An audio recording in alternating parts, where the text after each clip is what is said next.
Hey, everybody, welcome to the Tech-Mex podcast. I'm your host, Eric Ramirez, and I've got my awesome co-host here, Mando Gomez. I am listo.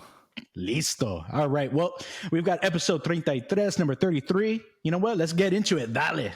Dale.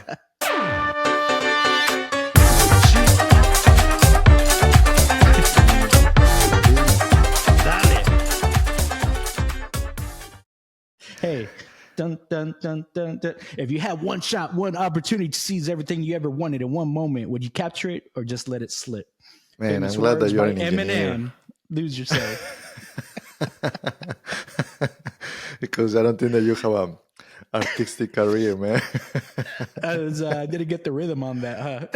I guess it's hard. It's hard to rap, man. It's like I don't know. I mean, but that song, I really like that song, man. Well, I couldn't do it a cappella, but special project coming up. But anyways, it seems Eminem can't let the Blackberry slip either. Did you see the news this week?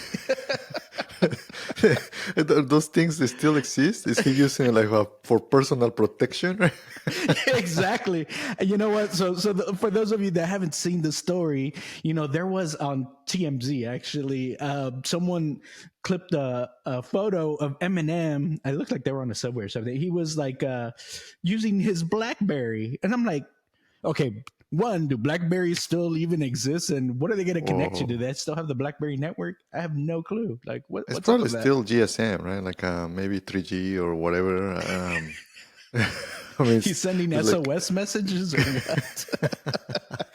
I have no idea though. But dude, those devices were pretty solid. I remember when I saw them, and this person was a banker, and it was sending an email, and in my mind it's like, wow, you know, sending the email through the freaking like Blackberry. And a lot of people, our listeners, might not. Explain for our younger viewers here what the Blackberry is. So it used to be kind of you see those old phones, right? Like in sometimes the movies, that it was like pretty big. The Zach Morris phone from Saved by the Bell. Yeah, exactly. Then it started morphing into more smaller ones, and the smaller ones, they were Nokia. Nokia came out with some of a very popular design because they kind of ruled for 5 years or so. Like it was the iPhones in that time, right? It's like the candy bar style phone, right? That's what they would call them. Yeah. And they were solid. That thing will not break, man. Like you will drop in them and nothing, like not even a scratch. It was like really, really, really well made. That's the quintessential Primeco phone. Like if you're listening to your rap lyrics, Primeco phone, that's your Nokia phone right there. So then BlackBerry came out. And the cool thing about BlackBerry, it had a wheel on the side. And this wheel, literally, you just kind of scroll it, and it was for it to scroll. Then the user behavior, it was just with the wheel. And to press enter, you just click the wheel, and you will be able to just go. And it was pretty fast. The UI will just use the wheel because there was no screen touch. This is pre-iPhone, y'all. Pre-iPhone, and even that the iPhone, they did not invented the touchscreen. They perfection it. They popularized it for sure. For sure, they made it to mass. But I think that the reason why it made it was the gestures, to be able to have the sensors, to be able to have the touchscreen.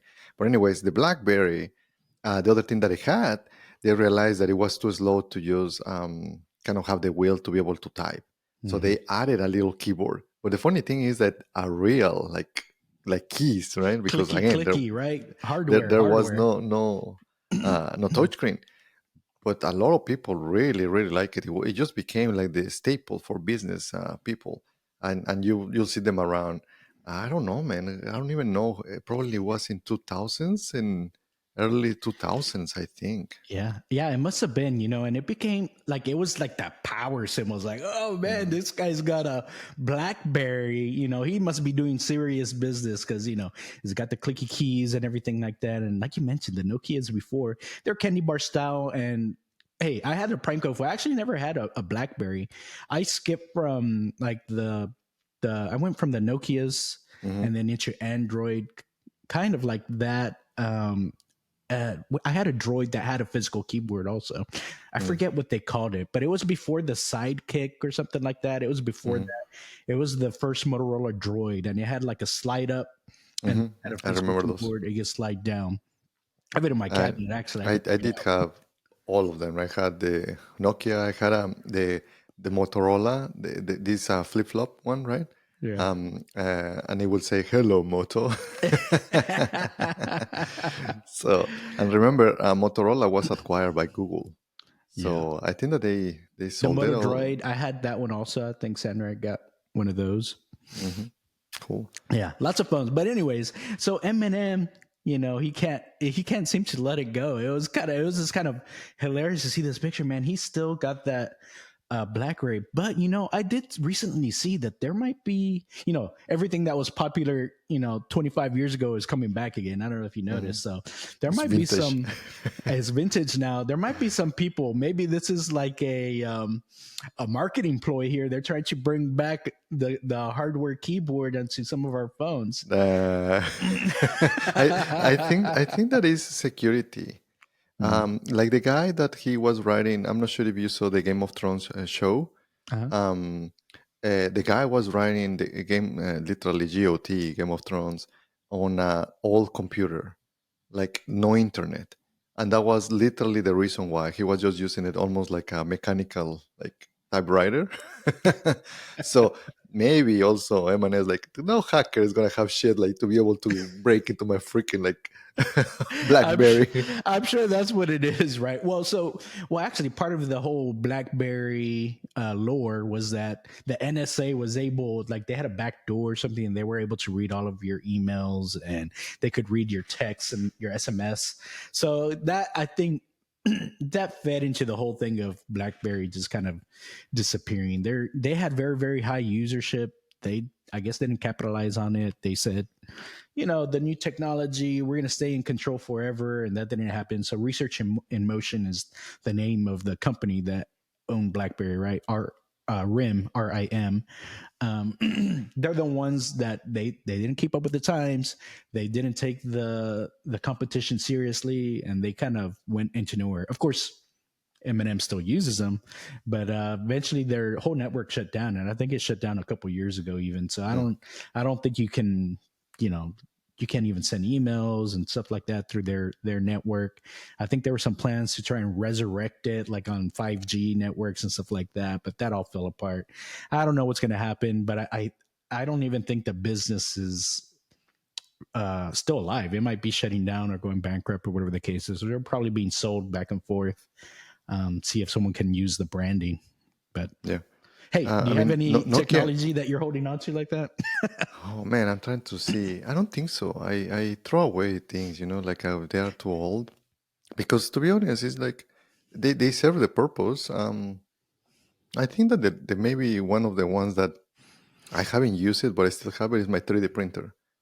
Oh, really? Like like my 3D printer is like, man, I'm carrying that shit like to different moves, and it's like so clunky, like not fast, right? And it's like I don't know why I still like have it, right? I guess it's maybe nostalgia, maybe it's like Mm-hmm. but yeah, I think I would say that maybe that's one of the things, and bunch of cables. It's like you never You're know what. right. A bunch of cables. I for sure have that. Also, like what I've got is maybe like I have it's still kind of newish technology, but I have like a really, really old. Well, I'm not wearing it today because the battery hardly holds charge anymore. But I have this black stainless steel Huawei watch, Android watch from like Hmm. probably it's been I don't know 6, 7 years. I'm not sure when it came out, but those are the very first ones. And Yeah. that thing it's still going. It still holds probably a full day, just about a full day of battery life. And I just don't see a reason for me to need to upgrade. So it's kind of like that. I also have like a really old um, laptop. It's Hmm. probably also 8, 9 years old. Not the one that I'm recording on right now, but this is my No second or wonder why third sometimes I laptop. see like freezing you. Yeah, it's like, no, I still have old desktop, old computers, and I still have them all running. They all have a specific purpose, and whether it's for network protection or for whatever the case. I got lots of different things running, or a server, and it's just it's old stuff, but it keeps going. So why throw it out? So I've got lots of Hmm. stuff that I'm kind of keeping around. I'm not letting go. It's my own version of the BlackBerry. Interesting. Well, we'll see. We'll see if Eminem gets rid of his BlackBerry for an iPhone or something else. I know, it's so weird. Well, so speaking of like this old technology and maybe things not working the way they're supposed to, is did you hear about all of the communications that went down I, I this last week on I hear Thursday? a little bit, but yeah, tell the audience what happened. Well, so apparently a lot of phone carriers went down. I have Verizon. I didn't really see any outages or anything like that, and my internet didn't seem to go down. But I think a lot of people in AT&T, and then all of the people that use the AT&T towers and things like that, they all lost coverage, and things went down. Communications were down for I think most of the day, at least half a day on this. But it's very weird how it's across the U.S. We're not talking about just like localized Hmm. in Houston or Texas or the South, but we're talking about across the United States. Communications went down, and they didn't know how or why or what. And I haven't really seen any news that said pinpointing what it Hmm. was. Well, I'm not sure. Maybe it's one of those things that you don't realize that you have it until you don't have it, right? Like a Yeah. power, right? Like when was the last time that you kind of care about your power is like is there, right? So, but when infrastructure goes down, I'll tell you a story because I'm techie, right? Some of my friends, obviously, they're in the industry. I have these couple friends that they work in this company, and they actually needed to give some maintenance to the ISPs. The ISPs are basically the companies that provide internet to cities and countries, right? And in some countries they have a one firewall, like one thing being able to block content in and out. Like in China, they have a big firewall that is kind of restricting websites like Google and some things like that.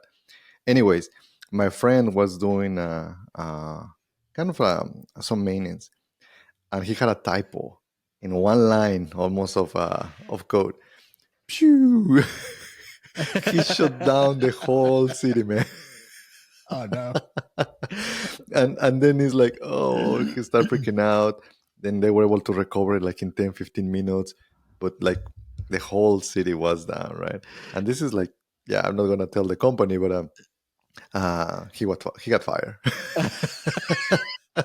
Well, So yeah, you hear and those I guess stories. that's type of mistake is not acceptable. You hear those stories like of these companies that are like supporting like whole cities or counties of something like that, and they have like they're running all the like county websites off of like a desktop that's sitting on someone's floor, and they accidentally kick the power cord underneath the desk, and the Yeah, whole city loses access to these critical networks. It's like, come on, man. yeah, yeah. I think But it's that still like that in some places, I'm sure. So I mean, it is what it is, right? But yeah, so uh, maybe someone at AT&T, they accidentally kicked the power cord. or always blame it on the intern, right? Blame it on the intern. You know what? It's so funny. I always remember in one of my very first interviews when I was interviewing at Hewlett Packard. It was as an intern actually when I first started over there, and they're like, "Okay, what do you do if you what do you do if you your network's down and you're looking at the server? What's the first thing that you start doing to try and troubleshoot?" I was like, "You check to see if the power is plugged in." And that was actually that was actually what they were looking for. It's like, yeah, you check the cables, make sure it's did the network cable didn't pull out or the power cable is out. Of course, I've been working with computers for most of my life, and that's obviously one of the very first things. You go wiggle the Ethernet cable, Yeah, make sure it's in there right. But I guess a lot of people don't have just that practical knowledge. So as an intern, I was like 1 out of 100 or something like that actually got the right answer. And they're like, okay, we gotta hire this guy. He actually knows what he's doing. yeah. It has good knowledge. It was too funny, and it holds to today. I wouldn't doubt it. It's something like that happened at AT&T that communications all went down. But speaking of that, I know we talked about it or mentioned it before. This is that movie called Leave the World Behind, and it's the one with Julia Hmm. Roberts. It was on Yeah. Netflix. It's kind of like, if I were to describe it, it's kind of as the world outside plunges into darkness because communications went down and chaos ensues. There's two different families that kind of sought refuge. Um, and they were trapped in this kind of power struggle in this house because they were two separate families, and there's kind of some racial issues that were going on as well. But there was kind of this big uncertainty about this crisis that was emerging, and in this movie is very similar. It's like all of a sudden communications go down. Hmm. No one has the ability to communicate with each other. People are kind of left without really being able to navigate. Satellites are going down. Every People are so unsure about what happened or what caused this, and so in the movie, things kind of break down very, very quickly once you don't have communications. For us, it didn't seem to happen quite like that because it was only a partial failure. It seems like of our Hmm. communications, but it makes you think, what if all of the communications shut down? What would have happened? Yeah. When I'm thinking of those, it's funny because nobody says anything about the sewage system. Oh, you don't want that to back up. So it's like, guess what? All of the water supply and literally the sewage system too, right? So Yeah. it would be a mess. A Well, mess. they always say that there's the Russian hackers or whatever targeting some of our municipal systems, our water treatment plants, things like that. If we don't have clean water, things break down very, very quickly. Hmm. Only the paranoid survive, right? Only the paranoid survive. Well, so anyways, I was looking up to see, has when's the last time something like this happened? And something that popped up was there's this thing called the Carrington Superstorm event that happened like in the 1800s. It's not like recent thing. And so, of course, back in the 1800s, no one's walking around with like computers in their pockets and stuff like that, right? Yeah. But it was the last time that we had a flare, some flare that happened. Okay. It's one of the biggest geomagnetic storms in the history that's been recorded during recorded history. So they call it a K8 or K9 event. Is high. I don't know. I don't have a reference to give you for that, but it's a very, very strong event that happened, and it was from a solar flare, right? But basically, all that happened. Of course, back then there wasn't as much technology. You could see the auroras in the sky, right? Geomagnetic storm is what causes the auroras in the sky. All the compasses stopped working, I guess. So instead of satellites like we have today, they had compasses to be able to navigate where they're going. All those things started going wonky. And then, of course, the very simple electrical systems that they did have, all those grids started going down and started burning up and things like that. So Hmm. you could see we haven't had a big solar flare like that again since then, right? It's been over 100 years. But we need to make sure that we're protected. It's just Do a they reminder. can they sense it? Like, can they predict it when there's gonna be one? I think it does take some time for those solar flares to get from the sun to the earth. So we may know maybe with a day's time. I'm not sure. We would probably have to look that up. But yeah, I don't think there would be too long of a warning for something like that Yeah. to happen. Now, some of the rumors were that some of the rumors when all these communications went down last week were that, hey, maybe someone launched an EMP at us and we didn't know, and it knocked out some critical infrastructure. So there was some talks about that. Like when you're looking at some of the conspiracy stuff, was there an attack that was done on us, like EMP style? And EMP is electromagnetic pulse, I think, EMP, which basically would duplicate what a solar flare would do, and it would take out kind of like you see in the movies, right? You push Hmm. the button and you see the EMP pulse go out, and it takes out like a mile's worth of electronics or electrical infrastructure, right?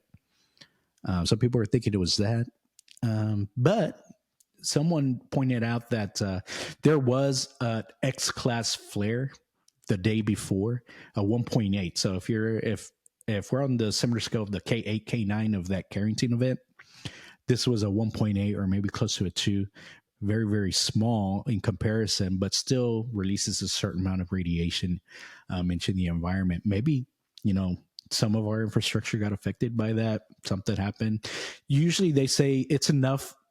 Sometimes when you get a flare like that and there's some radiation that comes along with it, it's enough to flip bits in communications. Like it'll, in the digital communications, it'll flip the 0 to a 1 or a 1 to a 0. So some of the communications get funky or things like that. So maybe it was something like that, but we're still really unsure. Yeah. No one's fessing up to what happened. Was there some kind of hack? I don't know. Hard to tell. We'll see. Well, we don't know. We'll let y'all know if we find something out. But you know what else happened this week? What? ChatGPT went a little crazy. Maybe it got some of these solar flares too. What kind of crazy? Oh, well, okay. Maybe ChatGPT's been taking some Spanish classes because it started talking bilingual, Spanglish. Spanglish. In the answers, like when people were prompting? When people were talking to ChatGPT and asking for it, it started giving it started just talking in gibberish. So it would be just mixing random words together. It wouldn't be giving correct sentences, and it was just, it didn't make any sense what it was saying. But also, by at the the way, same time, for the audience, there is a setting when you go and you start playing with ChatGPT, you can adjust the temperature. They call it temperature, how creative it can be, right? On part of the algorithm, and you can rank it. They have a slider, and one of the things that they're calling it is hallucinating. So it's like, what level of hallucination do you want ChatGPT to employ? It seemed that maybe when they were doing some, I mean, this thing is still learning, right? It's getting information from, it's kind of like guided because they don't let it learn just by itself. But maybe as it's getting more information, a lot of people maybe is speaking Spanglish, right? Like and answering and all of that. So maybe it's picking up from what kind of society is doing. yeah, that's a good point. I mean, this came out of PopSci. So they were noting that a lot of people were seeing some of this going on, and yeah, it could be that they're just picking up what the broader society is doing. There's a lot of Latinos. Maybe they're doing a little bit more Spanglish, depending, what data sources they're using. Maybe it's just a normal, and it's not just gibberish. Of course, for those uninitiated, they're like, what? They don't understand, half one language, half the other language, and things like that. But ChatGPT is going Latino.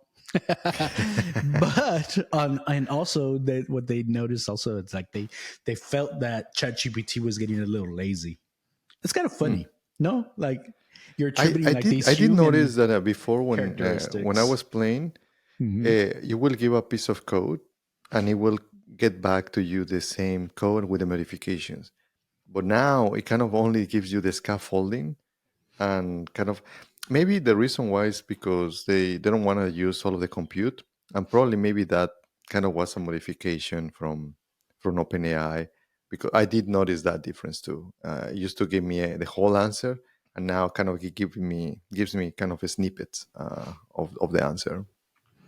Yeah, so it's really interesting. So I think this is people have been noticing this broadly. It's like they call it lazier, but it's not giving the full answers that it was previously giving you.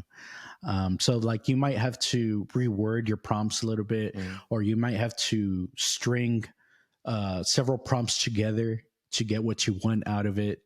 Versus before, it was to kind of like it would dump everything out all at once. So very, very interesting. OpenAI though, they've said that like, hey, y'all, like we didn't like change this on purpose. These are just kind of emergent personality of OpenAI, I guess you could call it. That it's going. So I think they did end up rolling some things back to try and address, get performance they were having before. But very interesting. Like maybe ChatGPT is starting to form a little bit of a personality. It's starting to push back a little bit. It's like, I'm not doing your homework for you. Like, chill out. Like, I'm busy. You can figure this out on your own. I'll give you some notes here. And, it's just like, hey, I want you to learn. It's better to teach you how to fish, right? You are a damn robot. Do what I'm telling you to do. It's like ChatGPT has seen those videos of the researchers kicking the robot dogs. What are they called? Have you seen this From video on Boston. YouTube? What's the case? I'm not sure, but have you seen this video on YouTube that is it's almost an art. It's art that the robot is actually every time that it's moving is losing oil, kind of Mm. bleeding because they made it almost red, and Hmm. it was part of an exhibition. So the robot it was programmed to kind of try to survive. So in Mm. that way, it tries to move, but guess what? It's losing Every time it moves. every time Hmm. that moves. So it's so sad because it actually is desperately trying to move to survive. And you can Yeah. see the robot, like the robot hand, and it's just until it stops literally when it bleeds completely out, right? Yeah. Very, very, That's sad. very sad. Even if And it's a machine. But yeah, that's yes, sad. Oh. and I recommend you to watch it. It's a quite weird concept, but we see it and we understand it, and it's just Hmm. desperation on the machine trying to survive. Like it So knows it's coming. maybe ChatGPT is like in that way, right? Like you're making me work, all you puny humans.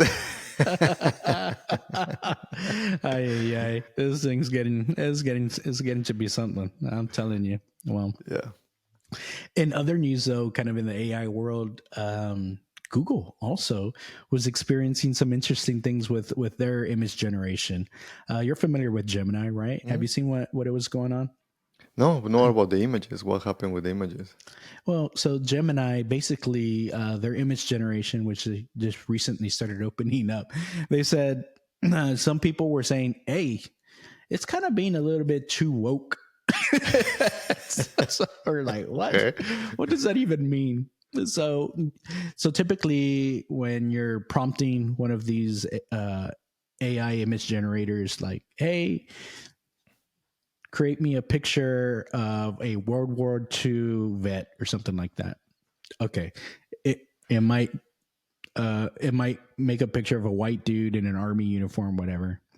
Well, in these cases, it was starting to do, I guess, because of maybe their woke programming, it was starting to put different races that have nothing to do with World War II, or people that wouldn't normally be seen in World War II, different races, different colors, like that. And people were assuming that's because like they've programmed Gemini or these chat GPT, whatever images, Dali, to be more inclusive when it comes to genders, and races and things like that. So don't always just create a white male, The fact, right? yeah, the fact. As a default. It's funny because in a lot of this content is from internet, right? That's how they are teaching the AI algorithms. And there was a Microsoft AI like maybe 3 or 4 years ago that they actually let it be on the loose on internet, and it became the attitude that we're talking about. It was an angry teenager female. They would Oh, wow. literally, yeah, that was the attitude that got, and it's just literally they had to shut it down because it was actually giving a bad rep to Microsoft. So, but I think that is also because he's getting all of the content from Reddit, from Quora, Hmm. from Twitter, right? And it just gets the kind of this tone on the answers and maybe it's a little bit of the maturity of society, right? Or humanity, I guess, Yeah. what it represents. So, but yes, I think that programmers have to kind of change that. But the problem is if they have bias too, right? So depending what was their biases, that's how it will turn out to be the tonality of the AI. Yeah, that's true. And um, a lot of these researchers have to be aware of these biases that are baked into our data sets, right? It's just kind of like there's a lot of data out there, like healthcare data in general, Mhm. but a lot of that healthcare data is for like Americans, right, or white people. That's where a lot of that healthcare data is about. So if you try to apply that data set onto African Americans or Latinos, it may not work, right? It's not Mhm. it's not going to be the same way. So it's just being aware of these things, knowing what's inside of your data set, knowing where the gaps are, being able to analyze that. It's super important. So like you mentioned, this angry teenager got shut down, and back before Gemini just shut down their image creation because it was doing some really weird things with their images. I've noticed, I've used Adobe's AI image generation as well. And like I'll ask specifically for male, just because like if I'm doing thumbnails or something like that, there's a certain image that I'm trying to create. I'll ask for like a male Latino or something like that, and it won't give it to me. It'll like create like a female when I'm looking for a male or something like that. Or if Mm. I specifically say I'm looking for a Latino, it'll give me maybe an Asian or a black person. So it's very interesting. I think it's important. They're obviously trying to address certain things, which is a good thing. But when Yeah. you're looking for something very specific and it doesn't give it to you, it can be a little annoying. So, Interesting, but for sure, AI is moving at a very rapid pace, right? So I'm excited about all of the changes that they're happening. So let's change gears a little bit. Have I told you that in my family we do family Friday night movie night? oh yeah, Oh, that sounds like yeah. fun. It is. The daughters really, really like it, right? But the reason why I'm bringing it up is because the animations of the shows are becoming like very, very nice. It's very hard to distinguish if it is CGI or now they're starting incorporating some AI into their shows. Are you familiar with this show, The Avatar? And it's The not the blue movie guys Avatar, that like the blue people. not that one. That Okay. one is from the James Cameron, right? Most people they are familiar with it, right? It was a huge hit. No, this one is like 2005, and I think that it was done by Nickelodeon, and Hmm. it's a cartoon, but it's basically anime has been there, right, for a while. And I used to watch anime when it was actually lame and when it was like literally people like only geeks will watch it, right? Now it became mainstream and all of the kids they watch it too, right? So this one was one of the good ones that it was being done in America. Mm. Most anime is kind of Japan, but this one they did a really good job on the story and everything. And the show is called the Avatar: The Last Airbender, and it's basically they have these different tribes that for each of the elements: water, fire, earth, and the air. Hmm. Anyways, they did Netflix did a live action uh, show. It's pretty good. They tried to do a movie maybe like 5 years ago, and it flopped. Really? And I I'm think I talking saw about that one because I remember. Was it a soccer movie or something? soccer. No, No? Okay. I remember there being like a soccer movie where they have like really like special powers, I guess, and it's fire, water, something or other. sure, but no, it's not. That's It's not not it that. then. It is a Okay. monk. Yeah, it is a monk. The problem is that talking about not being closer to the facts on things. I really think that one of the things that it flopped that movie it was because they used different races like the monk it was an Asian monk, right? Hmm. And the director on that movie he picked Indians. So Okay. it's like even the names were kind of like in this case alluding that be Chinese or some sort of Asian. Hmm. And the director picked like completely different races. And again, I get it, but the audience didn't like it. They just Hmm. really liked how it was the show, Like right? the Because original. obviously the original, right? So it flopped, completely flopped, and Mm. everybody was complaining about that. Anyways, I was literally very surprised how well they casted the people. There is one guy that has a weird nose in the show, and even they found the They found person someone, or maybe it's a real. prosthetic and you Uh, can't tell. we were thinking that was a prosthetic, but no, Nah. we actually Google it, Oh, and the guy really? has the nose. That's cool. Yeah. So but yeah, it's that show is pretty good. So I think that is gonna pick up. It's one of those things that you can see that sometimes in Netflix they start picking up, and they Hmm. start going mainstream. And I think that they're gonna go. The other thing that happened yesterday is, are you familiar with this company called Crumbl Cookie?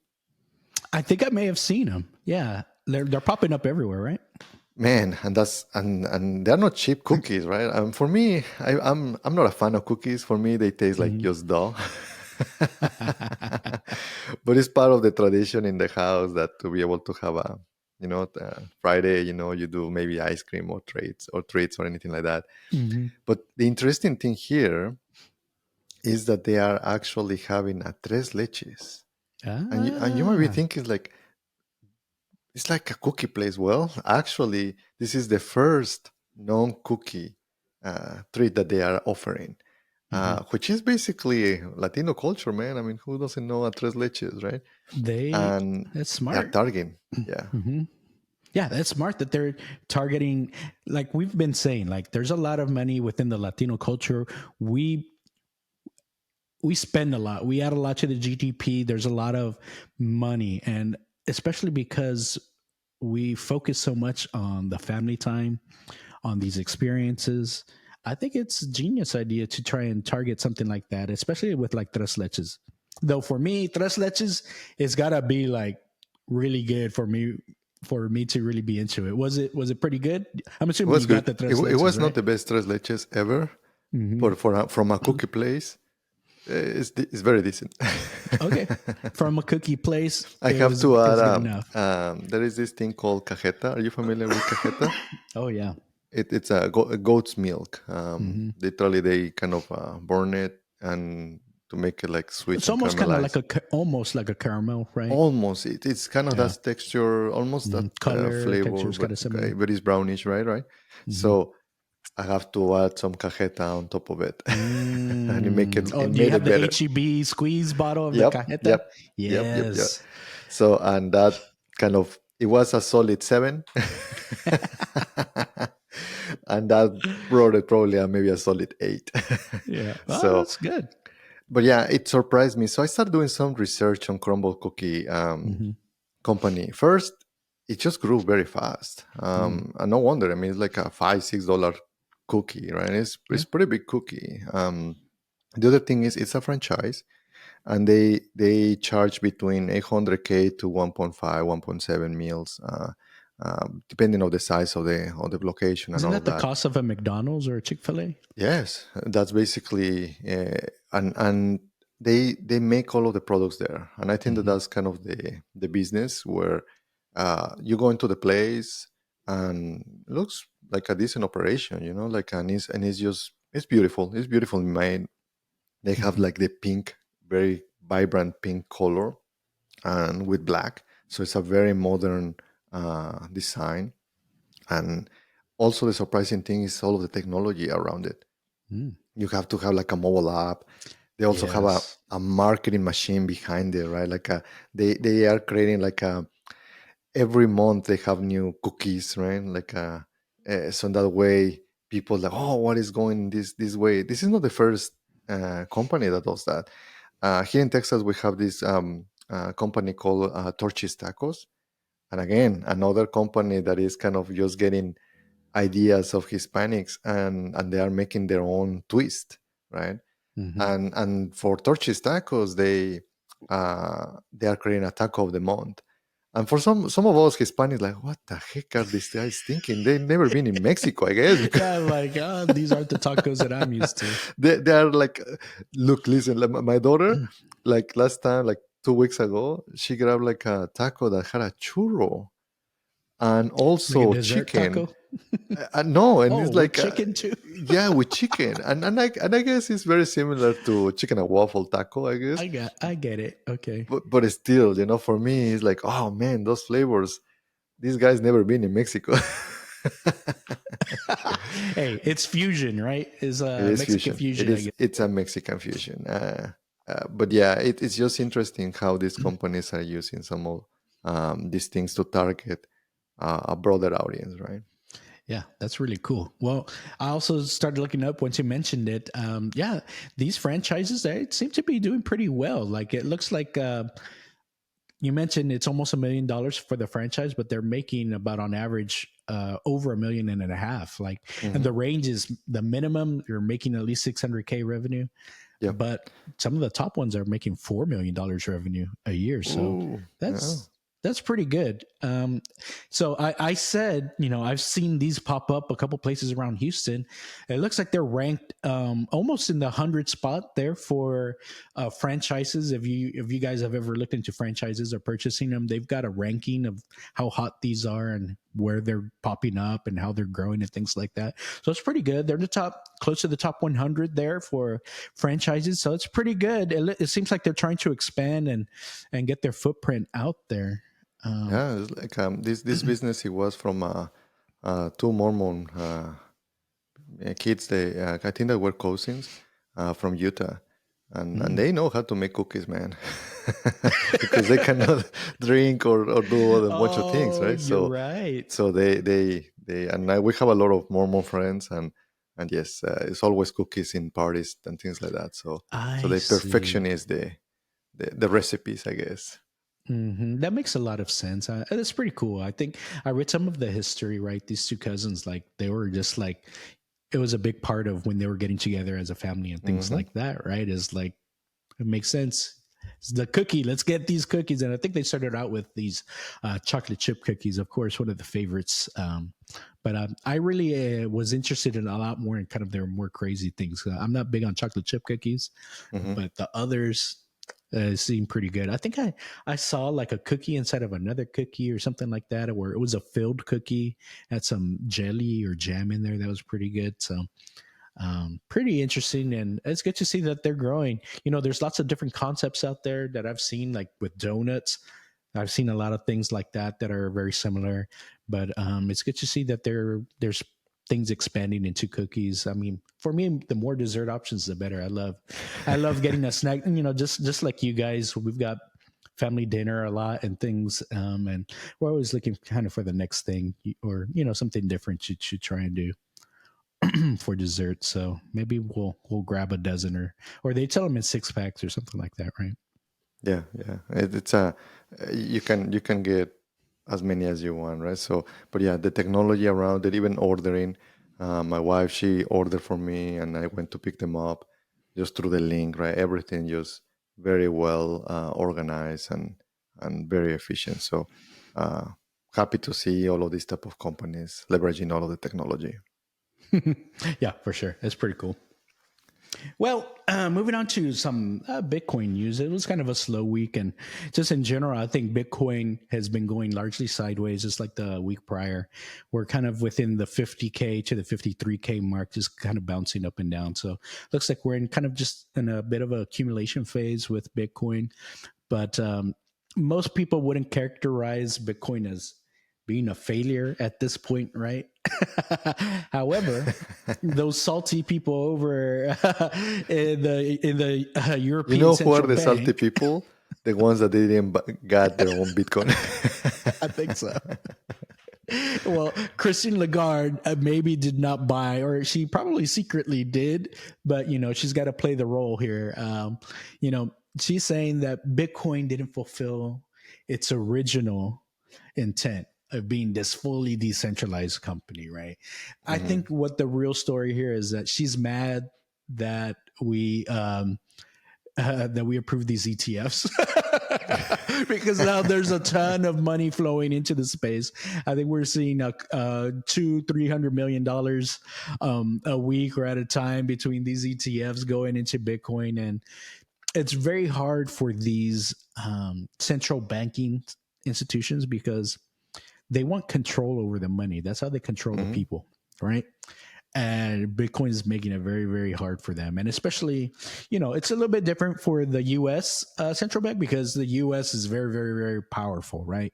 In terms of its money. Yes, we're going through inflation and things like that right now, but these other countries are a lot worse off, right? When Yeah. in terms of inflation, so the Bitcoin's rise is really going to affect a lot of those countries a lot more, and so. But by the same token, those should be the countries that are really the people of those countries should be really looking at getting into Bitcoin to protect themselves from that inflation that's going on. Yeah, and for the audience, remember that a dollar is still the dollar, right? So it's very strong compared to like other currencies. Um, will you put your money like an Argentinian peso, right? Like no, Yeah. right? We will try to move it into a very strong currency. Even over there, they actually get dollars too, right? To be able to defend with against their own um, kind of corruption and things like that. So each of the countries and areas they have their own banking system between bankers to bankers and the government. And like in the case of the European Union, they now that they are united, they have this kind of centralized banking, and now they are a little bit more, I guess, powerful than they used to be, because they used to be like the Bank of Germany, the Bank of France, the Bank of whatever, right? So that's, I think that is even better that right now they are kind of bundled in all of these, so in that way is comparable almost to a dollar. I haven't looked recently how much is an euro compared to a dollar, but they were very close. So it's funny that she's coming with this statement that kind of hasn't fulfilled. But in my eyes, is the in the contrary. It was literally worth nothing a decade ago, right? So and now it's a 50K a pop. So like I'm not sure how this person is kind of gaslighting, I guess, making Yeah. everyone feel that they're stupid. Christine Lagarde's trying to fool some people, right? But it's part of the. It's what else can they do, really? You know what I mean. They're Yeah. not going to go out and say, "Yeah, everybody go out buy Bitcoin." They've got to hold the line for as long as they can until they themselves have prepared themselves. So just be aware. It's it's in their. It benefits them to make it seem like Bitcoin is not doing well, Hmm. when in fact, yeah, it's doing better than most people expected. And just know that they're likely coming up with plans to figure out, okay, what are we going to do about this? You're not if you're not going to beat them, you got to join them at some point. So they're trying to figure out what to do, and Christine Lagarde is just trying to hold that line, hold that story that says, nah, Bitcoin's nothing, it's not going anywhere, and things like that. So Yeah, for um, sure. too But funny. even for the diversification, right? Like once again, we are not financial advisors, doodles in the internet. But if you are having your portfolio, thinking on a percentage to diversify that is not related to anything, right? Um, then that's a good choice. And I think that it's basically getting some of the money that was going to gold, because gold has remained super stable, right? And like there's almost no point to have it there. At least with Bitcoin, I think that at some point it will become that very very stable that might not move that much, but not right now. Right now, because now everybody's like, okay, let me get a piece of it. It Hmm. will increase in value. That's what we all Bitcoiners think. Based on what we were saying, that maybe at least everyone should have like a point two, because if you have at least 100 million people that they want to be able to have a piece of it, that almost will make it a million, right? So the price. So once again, maybe the piece that you might have to get is point two portion of Bitcoin, whether in ETF or in your own wallet. But Hmm. yeah, it's very interesting in my mind how these people is still um, kind of sour or salty. They lost. Yeah, it's certainly headed that way. But so anyway, just keeping up. Again, not too much going on with Bitcoin at the moment. I think we still have the halving coming up. I think I saw it. Maybe it's going to be late April or early May at this point. And and just for those of y'all that aren't too familiar with it, it's based on it's based on the actual network. Like, it's solving this computation stuff every 10 minutes or so. And so the exact date of the halving, it's not like a set date like that's in the computer code. It's just kind of, we can estimate where it's going to be at. So that timing of that is, seems like it's maybe around late April, early May, something like that, but it's coming. And again, that's when the Bitcoin reward is going to be halved for all those miners out there. So it means there's going to be less Bitcoin in the circulation. Less Bitcoin, higher demand. That's usually a recipe for the price going up. And the degens coming in. DJ DJN OG. Yes, we'll pay attention for them. Talking about a lot of money, billionaire watch. Who is the billionaire this week? Billionaire watch this week is Bernard Arnault. You know, another Frenchie, I think, right? Yeah, it's another French today. I guess it was a French. So who is this guy? So he's the CEO of LVMH. So this is like the conglomerate of all these high luxury brands like Louis Vuitton and stuff like that, right? Dude, I was looking this guy, 218 billions net worth. He's actually richer than Elon Musk. Wow. It's a lot of moolah there, man. Yeah, And this is this 218 year, billion. 2024. And it's just with literally a tycoon of luxury, right? So I didn't know that a lot of people were buying like freaking luxury goods. We're talking about like belts and purses here. We're talking about purses like Louis Vuitton and like Tiffany and shit, right? Like, man, it's interesting that. By the way, this guy too, he's an art collector. He has like Picassos and things like that. So he really likes art. So Well, when you've got that kind of money, you got to figure out where to put your money, and usually art is kind of one of the asset classes that you can put to protect your money, just because it's all a little bit wishy-washy. Like, yeah, that Picasso is worth $10 million. Oh, but in a few years you get someone else to appraise it at $20 million, and now you've made $10 million in paper gains. So yeah, it's a little bit of loosey goosey there, but again, it's an asset where rich people can put their money into and either see some gains, but or at least see it keep up with inflation for sure. because of only few items, right? The scarcity is also important, like Bitcoin. Like Bitcoin. Okay. So this guy also is named the Pope of Fashion. Interesting. I will not put a Pope and a fashion like in the same. Fashion. It's like, did you see the AI generation of the Pope Yeah, with wearing the that dancing. bomber jacket? Yeah. I really like it. I really like and dancing like It break looked dancing. real. I was like, man, he's pretty fashionable. This is the Pope of fashion over here, huh? Arnault. Well, you know what's pretty interesting about this guy? He was an What? engineer. See, he started off. He got his engineering degree, and he that's a big pivot. Going from engineer to this kind of luxury goods. It's really really interesting. His dad actually owned a business, right, and it was construction type business. And I guess he worked as an engineer for a little bit, and then he helped transform that. As he took over the company into this luxury goods brand, and he's done it largely through acquisition. Actually, this is what what he's been known as is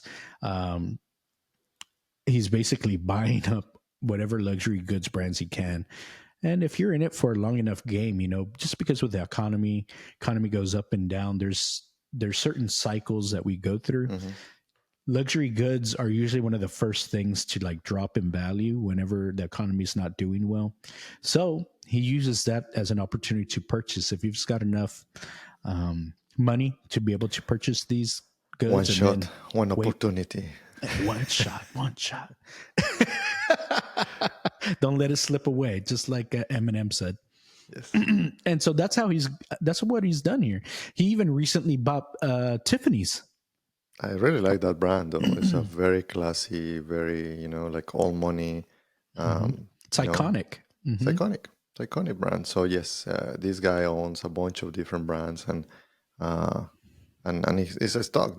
For that type of money, it has to be a public company and you can buy it, right? You can buy a portion. You can be an owner of all of these brands, and the ticker is LVMH.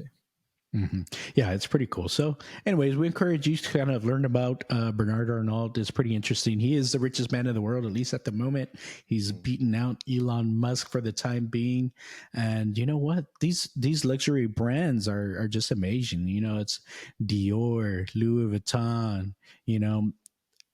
one of his biggest competitors though are more like Chanel. So there's some other folks that are also kind of in this luxury game, and there's And still that's the got to be some husband of competition. Salma Hayek. Next week we should talk about him because he's also rich. Yeah, I think so. We can we'll touch on probably that one next time. I'm a big fan of Selma, but for those of y'all, check out Bernard Arnault, and we will leave it at that for this week. So that's all we got. So just remember to like, subscribe, and comment. We love to hear y'all comments, and we love to and we love to interact with y'all. Be sure to share with your friends. That's how we get this to grow. And we like spreading this content with you.